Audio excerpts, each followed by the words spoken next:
스스로 답하라, 스스로 답하라 라는 제목으로 말씀을 나누도록 하겠습니다. 빛과 소금의 교회에서 신앙생활을 하게 되면 좋은 점 중에 하나가 있는데, 그것은 바로 강요받지 않는다는 것입니다. 강요받지 않는다는 것. 여러분, 교회 생활하면서 혹시 저한테 강요받아 보신 적 있으세요? 저는 교회를 생각할 때 교회는 어떤 것이냐, 자발적 헌신과 순종의 공동체다라고 하는 생각을 늘 해왔습니다. 그리고 그 생각은 지금도 변함이 없습니다. 자발적인 헌신과 순종의 공동체다. 그래서 저는 강요하고 명령하는 것이 그리 바람직하지 않다고 생각합니다. 목회자가 목회를 할 때 성도들과의 커뮤니케이션 속에서 설명하는 것이 중요하다. 설명하고 이해시키는 것이 굉장히 중요하죠, 처음에는. 그리고 조금 더 나아가서 하나님의 마음을 나누고 또 성도들로 하여금 공감하도록 하는 것이 굉장히 중요하다고 생각합니다. 물론 그것보다 더 나아가서 때로는 설득해야 되는 경우도 있을 거예요. 그리고 때로는 더 나아가서 조언을 하거나 또 권면을 또 할 때가 필요하다고 생각합니다. 그러나 강요하거나 명령하는 것까지 가는 것은 그리 바람직하지 않다라는 생각을 늘 해왔습니다. 목회를 하면서 앞으로도 그럴 생각인데, 왜냐하면 여러분들의 수준을 믿기 때문에 그렇습니다. 강요하고 명령하지 않아도 때로는 설명이 되고 나눔이 되고 때로는 설득과 조금은 강한 권면이 되면 또 여러분들이 주님 안에서 충분히 판단할 수 있고 결정할 수 있고 받아들일 수 있고 때로는 거절할 수 있다고 저는 믿기 때문에 그렇습니다. 그리고 또 성령이 함께 하시고 역사하시기 때문이 그렇습니다. 성령께서 주시는 그 말씀과 마음을 나눌 때에 성령의 사람들은 그것을 받아들일 수 있다고 저는 믿기 때문에 그렇습니다. 그렇게 성령이 하나 되게 하시고 성령에 의해서 교회가 이끌어져 갈 수 있다고 믿기 때문에 강요하고 명령하고 싶지 않습니다. 교회는 원래 그런 곳이라고 저는 생각합니다. 하나님께서 그러십니다. 하나님께서 명령하십니까? 네, 명령하십니다. 하나님 명령하시잖아요? 명령할 때가 많습니다. 그러나 하나님의 명령을 들을 때에는요, 백성들 가운데 이해가 됩니다. 공감이 돼요. 설득이 돼요. 무슨 말인고, 하나님의 명령 속에는 이해와 공감과 설득이 선행됩니다. 그래서 우리로 하여금 하나님의 명령을 들을 때 탁 튀어나가는 것이 아니라 이해돼요. 알아요. 내가 충분히 설득되어져 있어요. 그래서 우리는 자발적으로 하나님 앞에 순종하고, 때로는 내가 거절하고 싶지만 알아요. 내가 하나님의 말씀인 것을, 누구를 위한 것인지 잘 알고 있습니다. 그래서 하나님의 명령에는 늘 이해와 공감과 설득이 선행되고 있다는 것을 저는 느낍니다. 그래서 우리는 하나님의 명령하실 때 기쁨으로 자발적으로 순종할 수 있고, 그렇게 우리는 스스로 판단하고 결정하고, 하나님은 우리에게 스스로 답할 것을 말하고 있습니다. 질질 끌고 가시는 하나님이 아니라 내 발걸음을 띄어서 기쁨으로 자발적으로 움직이기를 원하시는, 너희들 스스로 답하고 스스로 움직이라 라고 성경은 늘 우리 가운데 말씀하고 있습니다. 하나님께서 우리 가운데 응답 말씀하시는 방법 중에 하나가 뭐냐면, 그 중에 스스로 답하라는 것입니다. 스스로. 우리는 가끔 하나님 말씀해 주세요 라고 요구할 때가 많죠. 다른 사람을 통하여, 목사님을 통하여, 주변의 환경을 통하여 제가 더 이상 도망가지 못하도록 하나님이 말씀해 주세요. 그런데 많은 경우 하나님은 말씀하지 않습니다. 어쩌면 이미 말씀했을 거예요. 너희들 스스로 답해라. 너희들 스스로 판단해라. 너희들 스스로 답할 수 이미 있다. 이미 너희들은 내 마음을 알고 있다라고 주님은 우리 가운데 말씀하시는 줄 압니다. 성경에도 보면 스스로 답해야 될 오늘 내용을 성경이 세 가지 본문 속에서 공통적으로 말씀하고 있다는 것을 제가 묵상하고 연구하는 가운데 발견하게 됩니다. 세 부류의 사람이 등장하는데, 첫 번째 부류의 사람은 스스로 권위 있다고 생각하는 사람입니다. 여러분 어떠세요? 스스로 권위가 좀 있으신가요? 여러분의 어떤 업무 가운데 하나님 앞에서 스스로 권위 있는 자로 살고 계십니까? 한번 1절부터 3절을 볼까요? 하루는 예수께서 성전에서 백성을 가르치시기 시작했습니다. 복음을 전하실 때 누가 등장합니까? 대제사장들과 서기관들이 장로들과 함께 가까이 와서 말하되, 예수님에게 말해요. 당신이 무슨 권위로 이런 일을 하는지, 이 권위를 준 이가 누구인지 우리에게 말하라. 하나님이 주셨죠. 무슨 소리 하는 거예요? 말하라는 거예요. 그때 예수님이 직접 대답하지 않고 나도 한 말을 너에게 물으리니 내게 말하라. 오히려 너희들이 스스로 대답해라. 어이구 깜짝이야. 예, 조치 좀 취해 주세요. 예.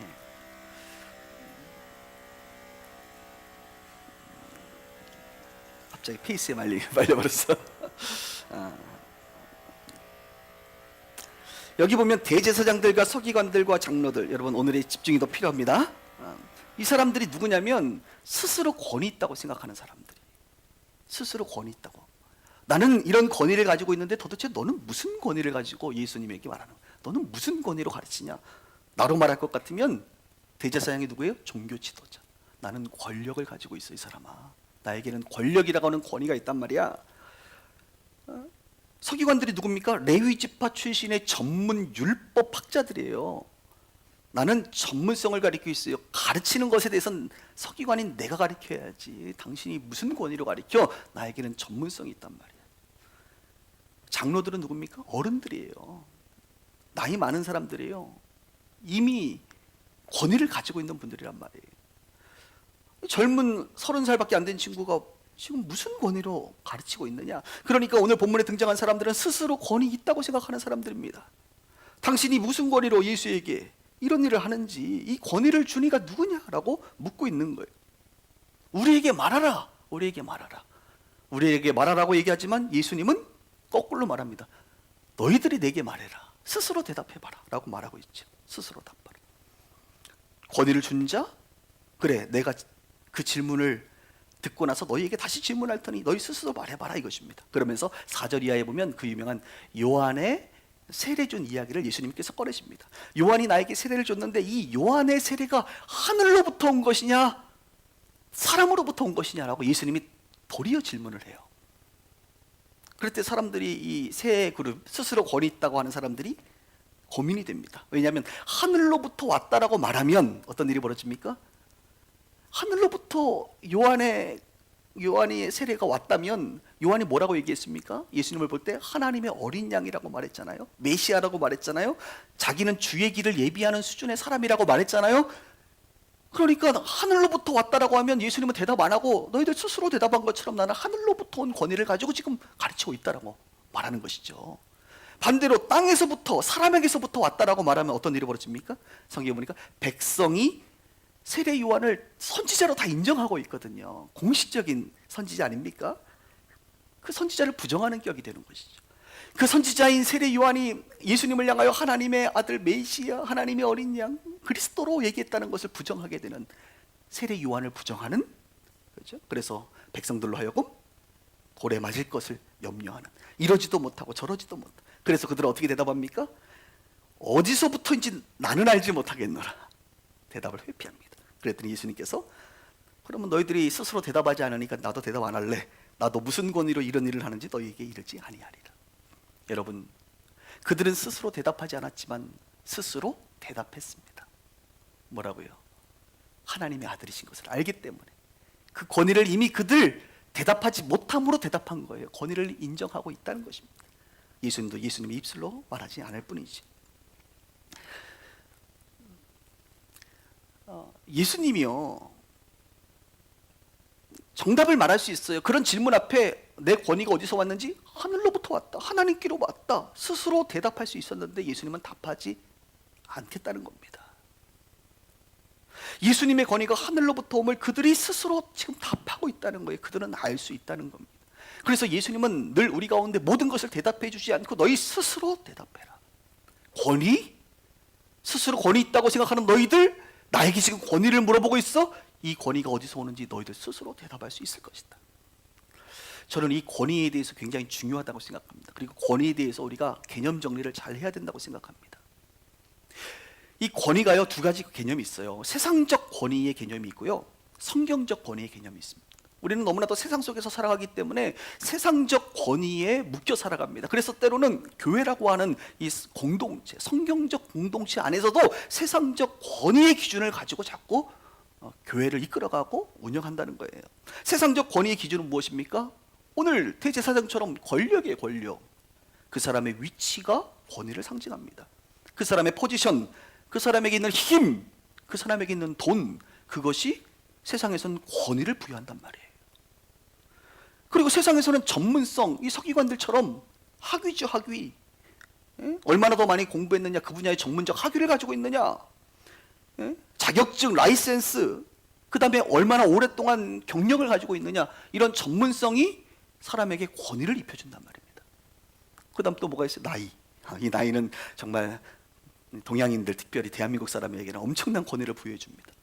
이 나이는 곧 경험과 연륜을 말하기 때문에 그것은 세상에서 권위가 주어지는 하나의 중요한 방식이에요. 권력이라든지 전문성이라든지 나이. 그런데 성경적인 권위는 좀 달라요. 성경적인 권위의 핵심은 무엇이냐면 부르심입니다. 그 사람이 나이가 좀 어려도, 그 사람이 전문성이 좀 없어도, 그 사람에게 지금 그 포지션 위치가 좀 부족해도 하나님이 그 사람을 그냥 세워버리면 권위가 서버리는 거예요. 선지자들을 부를 때 그들이 고백했던 게 뭐예요? 주는 나는 아이입니다. 나는 아직 어려요 라고 하는 그 세상적 기준의 권위를 하나님 앞에 들이대는 거예요. 주님, 내가 뭐라고요? 모세를 부를 때에도 나는 입이 뻣뻣해요. 전문성이 없다고요. 말을 못한다고요. 나는 나이가 어리다고요. 그러니까 세상적 기준의 권위 속에 사람들은 살아간단 말이에요. 근데 주님은 어떻게 해요? 아니다. 그게 중요하지 않아. 내가 너를 불렀어. 내가 너에게 소명을 줬어. 내가 너를 그 일을 하도록 내가 너를 불렀잖아. 그것이 가장 중요한 기준입니다. 그럼 또 하나는 은사입니다. 내가 너에게 은사와 달란트를 줬어. 내가 너의 힘이야. 내가 너의 권력이야. 내가 너의 전문성이야. 나보다 나이 많은 사람이 있어? 없지. 내가 너의 연륜이란 말이야. 그러니 그 일을 해. 하나님이 권위를 덧입혀 주십니다. 여러분, 예수님이 뭐 대단한 권력을 가졌습니까? 그 세상에서? 아니란 말이에요. 예수님이 어떤 대단한 가르침의 라이센스를 가지고 있나요? 바리새파입니까? 서기관 출신입니까? 아니란 말이에요. 레위 사람도 아니고 지파도 아니고. 예수님이 나이가 좀 지긋지 드신 연륜이 있는 분이십니까? 아니란 말이에요. 그러나 예수님에게 있는 것은 뭐예요? 성경적 권위, 하나님의 부르심, 하나님이 주시는 그 말씀의 권세, 그리고 은사, 그것을 통해서 예수님은 권위를 세웠습니다. 교회도 보면 세상에 권력 있는 자들이 교회에 권위를 가집니다. 교회도요, 전문성을 가진 사람들이 교회에서 자꾸 권위를 가져요.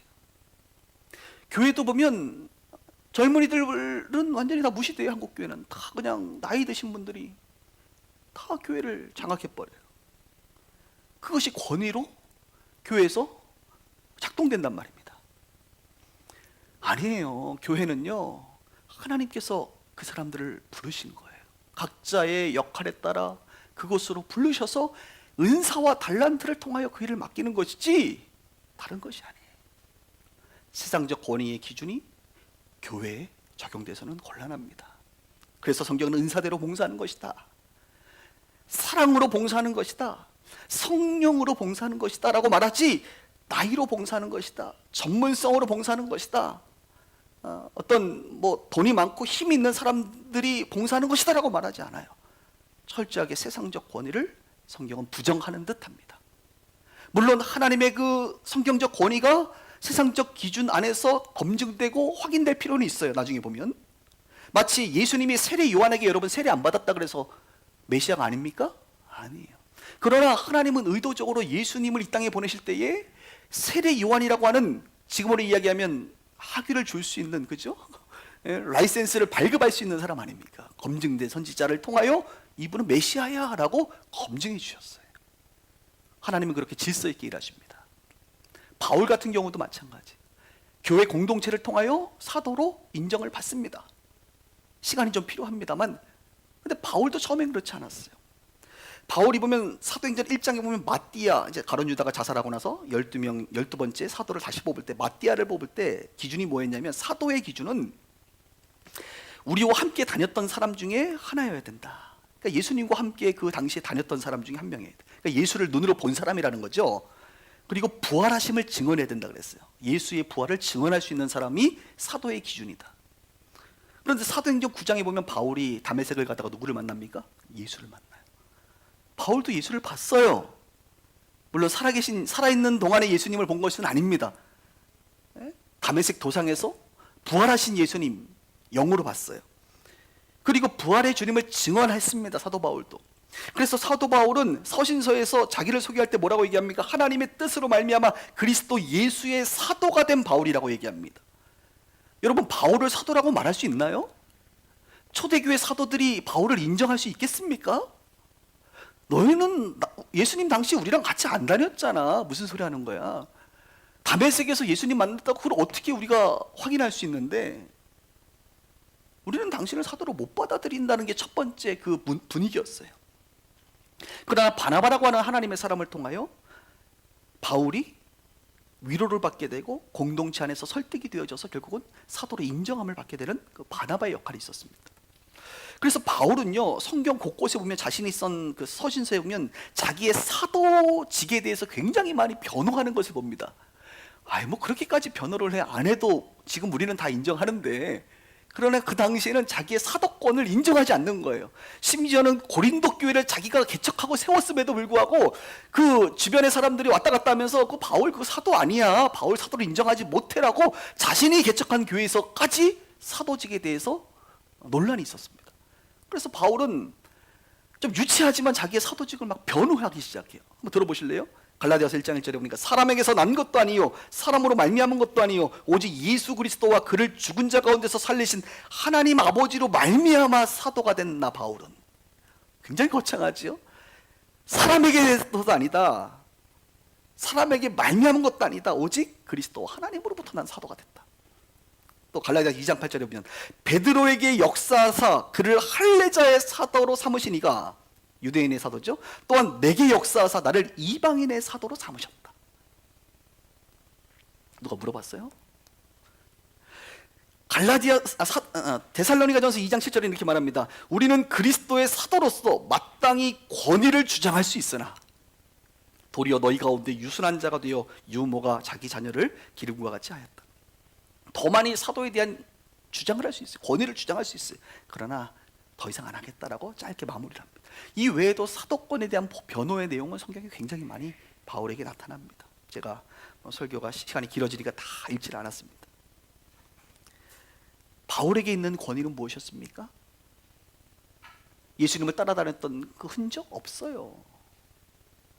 예수님의 말씀을 직접 들은 가르침 없어요. 전문성. 나이? 젊어요? 없어요. 유대인의 랍비는 될 수 있어도 예수님의 사도는 안 된단 말입니다. 그러나 무엇이 그를 사도 만들었습니까? 하나님의 부르심, 하늘의 권위가 바울에게 있었습니다. 하나님이 그를 부르셨고 그에게 이방인에게 복음을 증거하는 은사, 교회를 개척하게 하는 은사와 달란트를 그에게 허락하셨기 때문에 그 성경적 측면에서의 권위가 그에게 있었다는 것입니다. 세상에는 스스로 권위 있다고 생각하는 사람들이 많습니다. 그래서 예수님의 가르침이나 복음을 받아들이지 않습니다.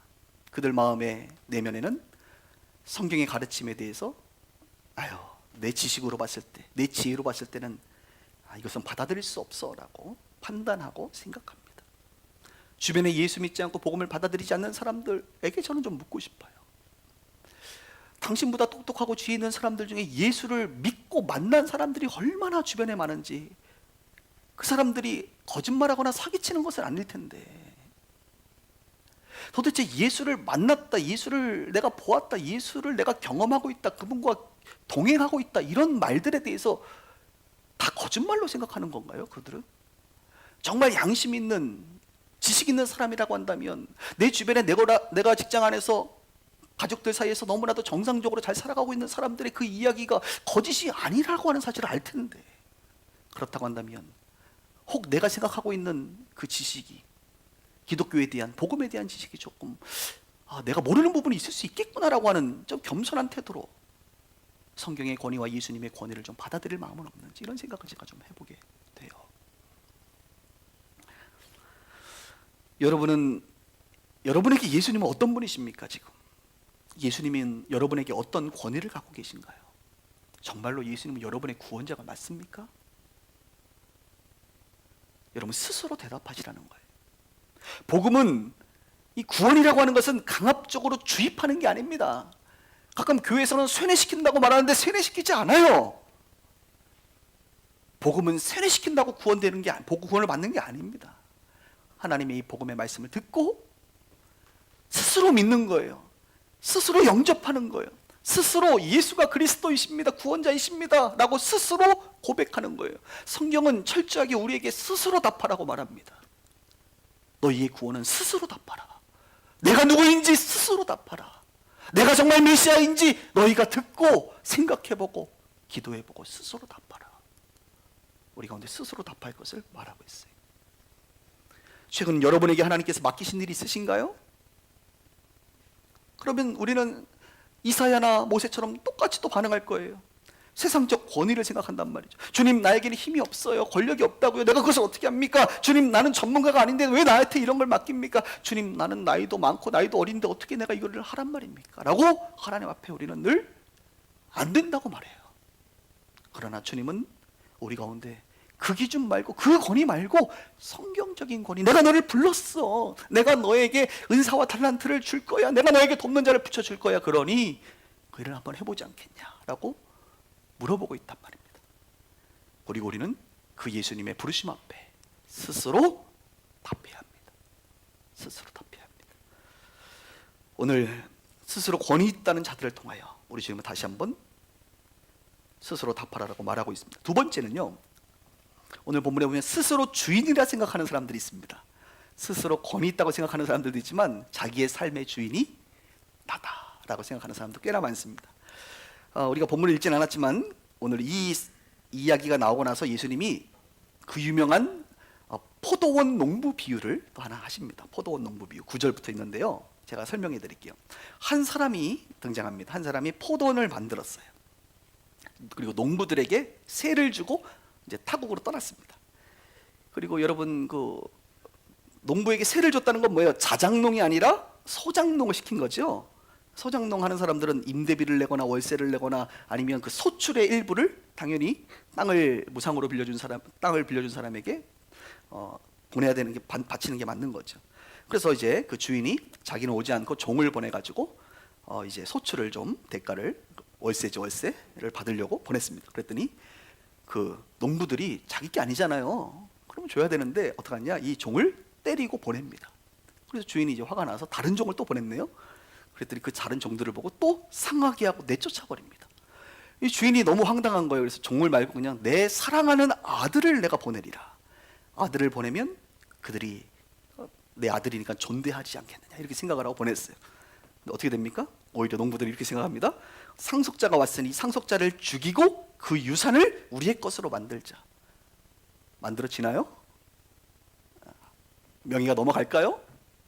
그런데 그렇게 생각을 하고 그 아들을 내쫓아 죽여버립니다.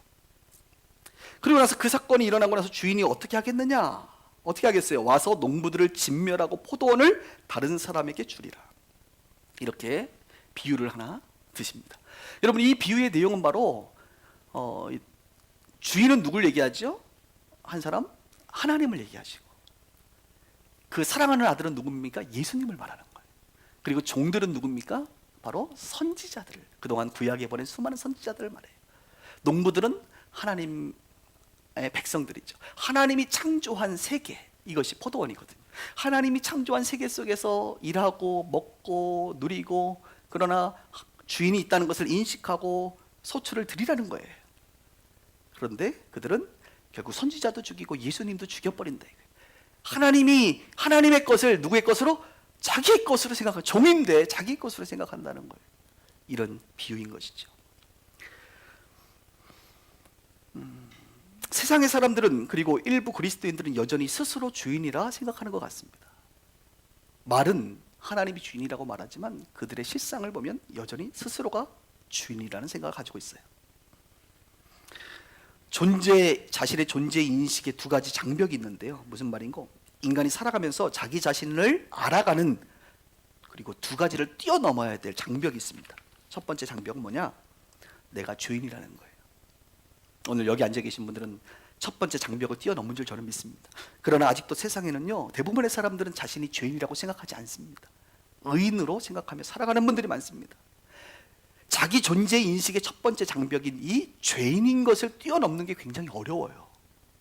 여러분도 예수 믿기 전에 여러분이 죄인이라고 생각 안 했을 거라고요. 지금도 여러분 주변에 있는 사람들에게 당신은 죄인입니다 말하면 화를 낸다고요.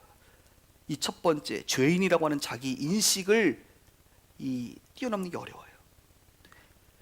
아, 내가 죄인인구나. 첫 번째 이 장벽을 넘은 사람들의 특징은 뭐냐? 늘 하나님 앞에 용서를 구하고 구원을 주신 하나님께 감사하고, 이런 사람은 예수를 영접하고 회개하며 살아갑니다. 예수 믿는 사람들은 회개해요. 회개. 내가 죄인입니다. 주님 용서해 주세요. 회개하며 살아간다는 특징을 가지고 있어요.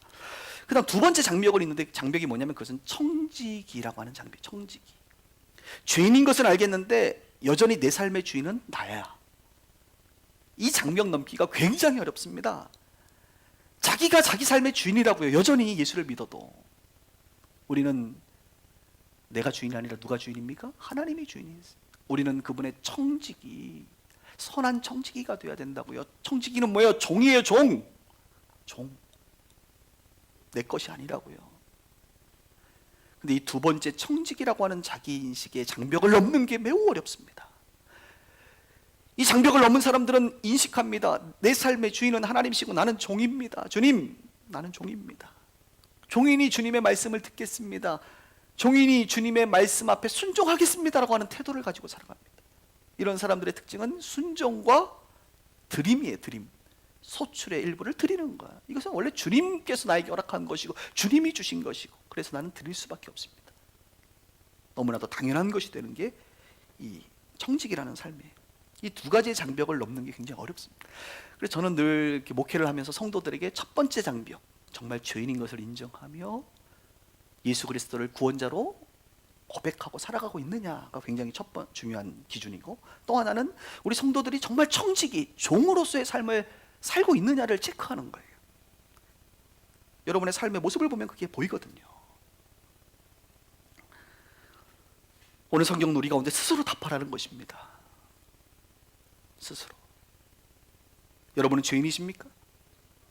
여러분의 인생의 주인은 하나님이 맞습니까? 정말 여러분의 인생의 주인이 하나님이라고 말씀하신다면 그 말 안에는 여러분의 자녀도 주님의 것이요, 여러분의 시간도 주님의 것이요, 여러분의 물질도 주님의 것이요, 여러분의 인생의 계획도, 여러분의 재능도 주님의 것이다. 더 나아가 여러분의 목숨도, 생명도 주님의 것이다라고 하는 고백이 우리 가운데 있어야 되는 거예요. 그 고백이 있으신지요? 그리고 요즘 현대인에게 가장 중요한 고백은 내 감정의 주인도 주님이시다. 직장생활 해보신 분들 알죠? 내 감정도 때로는요, 주인 앞에서 포기할 수 있어요. 그것이 선한 종의 모습이죠. 세 번째, 스스로 권위 있다고 생각하는 사람들과 스스로 주인이라는 생각을 가진 사람들과, 그리고 마지막으로 스스로 의인이라고 생각하는 사람들이 있었다는 겁니다. 의인. 한번 볼까요? 19절입니다. 서기관들과 대제사장들이 예수의 이 비유를 자기들을 가리켜 하신 말씀인 줄 알고 이제 화가 났죠. 즉시 잡고자 하되 백성을 두려워했습니다. 이에 그들이 엿보다가 예수를 총독에 다스리는 권세 아래 넘기려 하여 정탐들을 보내어 뭐라 했어? 그들로 스스로 의인인 체하며, 스스로 의인인 체하는 거예요. 예수의 말을 책잡게 하니 그들이 뭐라 이르되 선생님이 우리가 아노니 당신은 바로 말씀하시고 가르치시며 사람을 외모로 취하지 아니하시고 오직 진리로서 하나님의 도를 가르치시나이다 하면서 빠져나가기 어려운 질문을 하나 합니다. 대답해 보시라 이거예요. 자꾸 예수님에게 대답하라 그래요. 예수님은 뭐라 그래요? 너희들이 대답하라 그러고. 그러면서 22절 그 다음 절부터 나오는 내용은 가이사에게 세금을 바치는 것이 옳겠습니까? 라고 하는 질문입니다. 가이사에게, 황제에게 세금을 바치는 것이 옳습니까? 옳지 않습니까? 자, 이 질문 앞에 참 예수님이 대답하시기가 곤란하지요. 마치 저에게 이렇게 여러분이 물어보는 거예요. 목사님, 분명히 하나님께서 저에게 월급을 주셨는데 이 월급을 나라의 세금으로 내는 것이 옳습니까? 옳지 않습니까? 너무나도 쉽나요? 그런데 예수님 당시에 이 질문은 굉장히 어려운 질문입니다. 왜냐하면 유대인들은 로마의 지배를 받고 있었기 때문에 유대인들은 토지세, 소득세, 인두세를 냈어요. 토지세는 지금으로 얘기하면 종합 소득세 이런 거죠. 종부세, 좀 유명한 그 종부세가 토지세고, 소득세는 여러분 이제 근로하시니까 근로소득세 이런 것들, 종합 소득세 이런 것들이 있죠. 근데 이제 문제는 인두세가 문제가 되는 거예요. 인두세는 지금으로 얘기하면 주민세 정도 되지 않겠습니까? 그 당시에는 사람 두 당, 한 명당 세금을 냈어요. 그래서 이 인두세의 금액이 한 데나리온입니다. 한 데나리온. 지금으로 얘기하면 10만 원 돼요. 그래서 이 인두세를 위한 데나리온, 한 데나리온 동전을 딱 만들었어요. 그리고 그 동전 안에는 누구의 형상이 있냐면 바로 이 가이사 황제의 형상을 만들어 놨습니다. 그래서 하나님을 섬기는 유대인들의 입장에서는 이 인두세에 대해서 논란이 그 당시에 많았습니다. 뭐냐면 이 인두세인 그 1데나리온의 동전을 내가 가지고 있는 것이 무엇을 말하냐? 우상을 숭배하는 것이다. 황제를 숭배하는 하나의 행위다라고 그들은 기준을 만들어서 죄악시 여겼어요. 그리고 세금을 내지 않는 사람들은 뭐라고 얘기합니까? 반대로 로마 제국에 대해서 저항하는 사람들이다. 독립을 주장하는 저항자들이다. 이렇게 이제 그 당시 문화가 형성돼 있었던 거예요. 그러니까 이 예수님에게 질문했던 것은 이러지도 못하고 저러지도 못하는 약간 그 딜레마에 빠질 수밖에 없는 질문입니다. 보세요, 여러분. 예수님이 만약에 그 동전 그 세금 내지 마. 우리 하나님 섬기는 사람이니까 로마에 내지 마라고 말하면 어떻게 되죠? 로마 황제에 대항하는 정부에 대해서 대항하는 정치범으로 예수님을 고소할 명분이 생기고, 만약에 그냥 세금 그거 내도 돼 라고 말하면 반민족주의자, 우상숭배자로 몰리게 되는, 이러저니 로마로부터 핍박을 받고 이러저니 유대 사회로부터 핍박을 받는 그런 질문한 본인들도 잘 아는 그런 애매한 딜레마적인 질문을 하게 된 것이죠. 근데 예수님의 참 대답이 기가 막힙니다. 성경에 보면 간계를 아시고, 간계라고 하는 것은 간사한 꾀죠. 간사한 꾀. 그들의 간사한 꾀를 아시고 예수님께서 이렇게 말합니다. 자, 동전을 갖고 와라. 그래서 동전을 딱 갖고 왔어. 그리고 사람들에게 누구의 형상과 글이 여기 있느냐 라고 얘기하니까 사람들이 네, 가이사의 것입니다. 그랬을 때 예수님이 이렇게 대답합니다. 가이사의 것은 가이사에게, 하나님의 것은 하나님에게 바치라. 이것이 하나님의 것이라고 생각하는 사람은 하나님께 바치면 되고, 이것이 가이사의 것이라고 판단하는 사람은 가이사에게 바치면 돼. 너희 스스로 대답해라 라고 다시 역으로 질문하고 있는 거예요. 그때 사람들이 예수님의 그 대답에 놀랍게 여겨 침묵하니라 라고 말합니다. 스스로 답하라는 겁니다. 제가 12년 전에 교회를 개척하면서 스스로 답해야 될 중요한 이슈가 하나 있었습니다. 그것은 바로 뭐냐면 오늘 본문과 연관돼서 저는 늘 얘기합니다만 이 목회자 세금 납부라고 하는 질문이었어요. 그 당시에는 목회자들 세금 안 냈습니다. 지금은 종교인 과세라고 하는 항목이 만들어졌지만 그 당시에는 세무서 갔어요. 목사님들 왜 내려고 하냐, 굳이 항목이 없다, 항목이 세금을 받을 수 있는 항목이 없다 그래가지고 안 받아줬어요. 그래서 저는 근로소득세라는 일반적인 세금이 있으니까 그 근로소득세를 12년 교회를 개척함과 동시에 이제 세금 납부를 했는데, 그래서 그 매뉴얼을 이제 세금 납부할 수 있는 매뉴얼을 만들어서 사실은 한국교회 배포를 제가 많이 했습니다. 사실. 왜냐하면 제가 이렇게 스스로 답했던 이유가 있어요. 제가 성경을 가르치면서 하나님 나라에 대한 개념을 말할 때 하나님의 백성이면서 우리는 동시에 세상에 속한 자예요. 다른 말로 이미 하나님의 나라는 시작됐지만 아직 도래하진 않은 already not yet이라고 하는 이미와 아직 사이를 살고 있기 때문에 우리는 세상 속에서도 살고 하나님의 같이 이 동시적인 삶을 살아가는 사람이라는 거예요. 그러니 이 땅에서 내가 살아가기 때문에 당연히 세금을 내는 것은 맞다라고 저는 생각했습니다. 그 다음 두 번째는 성직에 관련된 이슈입니다. 목회자는 성직, 거룩한 일이고 직장인은 속직, 세속적인 일이야라고 이분법적으로 우리는 그동안 배웠어요. 그러니까 여러분들은 세상 일을 하기 때문에 세금을 내는 거고 나는 거룩한 일을 하기 때문에 세금 못 내, 이거였거든요. 그런데 여러분, 이게 얼마나 잘못된 가르침입니까? 우리는 왕 같은 제사장들이요, 만인 제사장이요, 우리는 모두가 거룩한 제사장이에요. 여러분들이 하고 있는 그 일이 속한 일이 아니에요. 여러분이 하는 일도 성직이에요. 제가 하는 일도 성직이고, 우리 모두는 하나님으로부터 받은 그 일을 하는 것이 다 성직이란 말이에요. 우리 이렇게 가리켰는데 왜 세금 내는 데 있어서는 성도들은 내야 되고 목회자는 내지 말아야 되느냐? 잘못됐다. 그래서 난 내는 것이 맞다라고 스스로 답했습니다. 목회자의 급여도 하나님이 주시고 성도들의 급여도 하나님이 주세요. 단지 교회를 통해서 주느냐, 직장을 통해서 주느냐, 그 차이일 뿐입니다. 그래서 우리는 일을 할 때 직장에서 죽게 하듯 하라고 성경이 가르치는 거예요. 여러분 죽게 하다 사셔야 됩니다.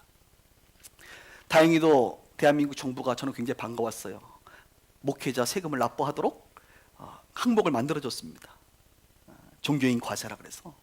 그래서 저는 올 8월 달부로 근로소득세에서 종교인 과세로 항목을 바꿨습니다. 할렐루야. 그랬더니 혜택이 엄청 많아. 근로소득 내는 것보다 너무 많아가지고 저는 좀 민망해요.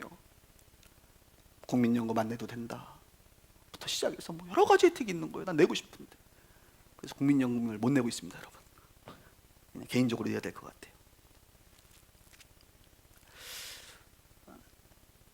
근데 재밌는 사실은 뭐냐면 제가 이 문제 앞에 다른 목회자들이 그 당시에 세금을 거의 안 냈어요. 많은 분들이 내고 싶었던 분들이 저에게 문의를 해서 이제 낼 수 있는 방법 알려줘서 내신 분들은 몇 분 계시지만 거의 안 냈습니다. 그럼 저는 그들을 정죄했느냐? 그렇지 않습니다. 이 문제에 있어서만큼은 스스로 내가 답하고 나와 연관된 하나님과의 개인적인 문제지 모든 목회자들이 이렇게 해야 된다고 제가 주장하지 않았어요. 그들을 판단하지 않았어요. 지금은 조금 상황이 달라졌죠?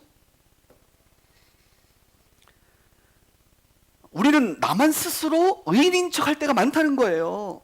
나는 세금을 내니 나는 의인이고 당신은 안 내고 있으니 성경을 어기고 있는 거야 라고 스스로 의인인 척한단 말이에요. 나는 이렇게 거룩한데 너는 왜 이렇게 불법을 행하니? 이렇게 생각하는 교인들이 많아요. 그러면 거꾸로 예수님처럼 몇 가지 질문만 던지면요, 그 사람들도 다 자신도 불법을 행하는 자임이 드러날 텐데 마치 자기만 의인인 척한다 이것입니다. 나는 이렇게 신앙생활하는데 너는 왜 그렇게 신앙생활하니?